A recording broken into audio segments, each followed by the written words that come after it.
அடுத்ததாக தனுசு ராசி அவர்களுக்கு இந்த ராகு பேச்சு எப்படி அமையும் போது? 3க்கு வரார். வாய் வந்து ஜாக்கிரதையாக பேசணும். ம். ஏன்னா நம்ம தான் எல்லாம் அப்படிங்கிறது இது பண்ணக்கூடாது. ஆனால் கூடயும் உங்களுக்கு ஒரு சின்ன ஒரு ப்ளஸ்ஸு, தனுசு ராசியை குரு பார்க்குறார், ராகுவையும் பார்த்துடுறார். நான் ஒரு பொதுவான ஒரு விஷயத்த மட்டும்தான் சொன்னேன். ஏன்னா எப்படி இருந்தாலும் ஆகஸ்ட் மாதத்தில் அவங்க வரும்போது ஒரு சின்ன டிஸ்டர்பன்ஸ் பண்ணும். ஏன்னா அப்போ ராசியும் பார்க்கல, அவர் வந்து ராகுவையும் பார்க்கல. ஸோ அந்த சமயம் ஒரு 3 மாதத்தில் அவங்க அவங்க அவங்க அவங்க காலத்தை தூக்கி விட்டு அவங்க வேலையை பார்க்க ஆரம்பிப்பாங்க. ராகுவாக இருக்கட்டும், கேதுவாக இருக்கட்டும். ஸோ அப்படி இருக்கும்போது 3 இது வந்து கொஞ்சம் இப்போ ஜாக்கிரதையாக பேச வேண்டியது, ஜாக்கிரதையாக இருக்க வேண்டியது, இதெல்லாம் வந்து கண்டிப்பாக இருக்கணும். 9ல் கேது.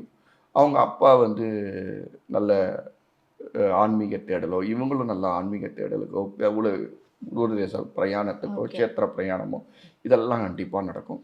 நல்லதே நடக்கணும் அப்படின்னா நான் சொன்ன மாதிரி திருப்பாம்புரம், திருநாகேஸ்வரம், கீழ்பெருவல்லம், நாகத்துக்கு பாம்பு ஊத்துறது நல்லதே நடக்கும்.